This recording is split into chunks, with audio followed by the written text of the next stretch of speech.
大家好，我是七七。今天咱们继续来做免揉面包。我实在是太理解夏天揉面或者是打面的那种痛苦了。即使用除湿机的话呢，其实也是非常难把握的。所以呢，我就继续来跟大家分享免揉的食谱。那之前呢，有做一个免揉的土豆面包，如果你们感兴趣的话，也可以去看。上次是分享了一个小餐包，今天来分享一个吐司。你没看错，吐司也可以免揉。今天分享的呢，就是非常柔软而且奶香味十足的日式皇后吐司。我们就开始吧。准备好的材料除了盐和黄油以外呢，都加入到一个搅拌盆里。大家都喜欢什么面包呀？不管是做早餐或者是做甜点啊、小零食啊，都可以在弹幕或者是评论当中分享一下哦，互相种草。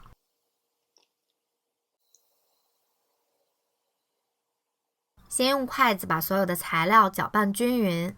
接着就像我这样顺着一个方向呢，去用筷子搅这个面团，大概搅个5分钟左右。之后就盖上保鲜膜，放入冰箱去冷藏松弛30分钟。这个面团的水量是不低的，因为我们要通过充分的水合让它形成面筋，毕竟我们是不搅面、也不打面、也不揉面的。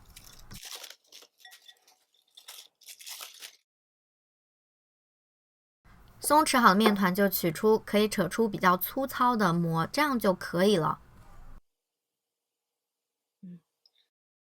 接着就加入盐，还有融化的黄油。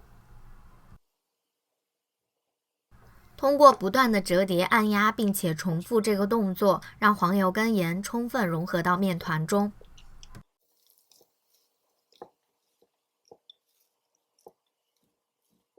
继续不断的折叠、提拉，这样子呢也可以很好的去延展面筋。面团基本上光滑就可以了，不需要刻意的去追求出模的状态。继续放回冰箱去冷藏松弛20分钟左右。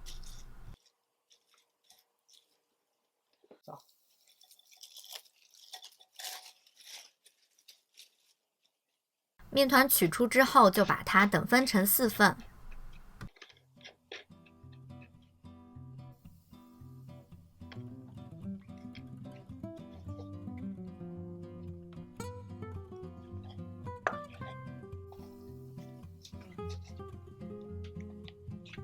取一个小面团，轻拍之后整圆。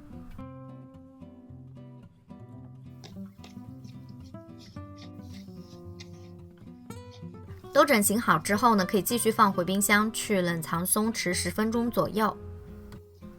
松弛好的面团就取出，把它擀开成圆形。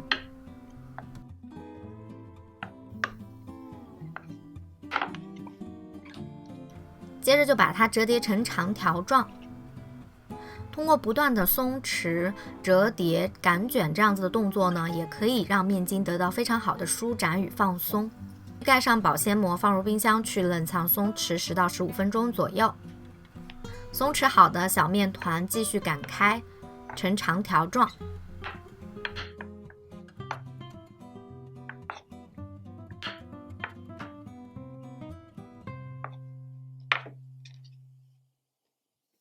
由上至下把它卷起。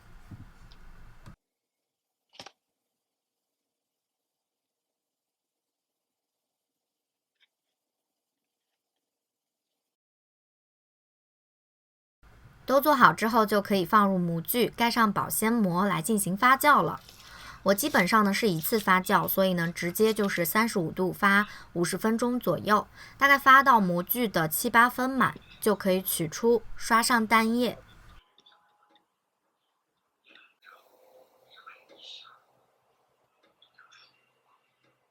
然后在顶部剪开口，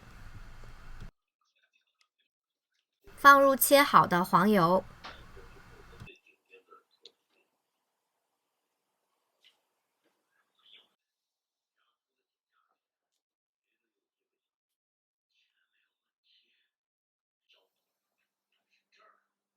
接着放入预热好的烤箱，175摄氏度，烤20分钟左右。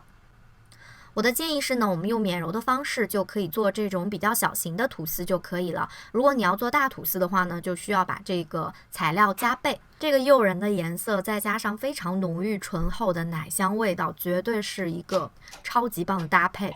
掰开来看，它不属于那种非常拉丝的，因为毕竟我们是没有揉的嘛，所以对它的要求也不能太高。了解我的你们也都知道，我做的东西都是最真实的呈现啦。可是你们可以看到，这个内部的组织一点都不含糊，非常的细腻、柔软、湿润。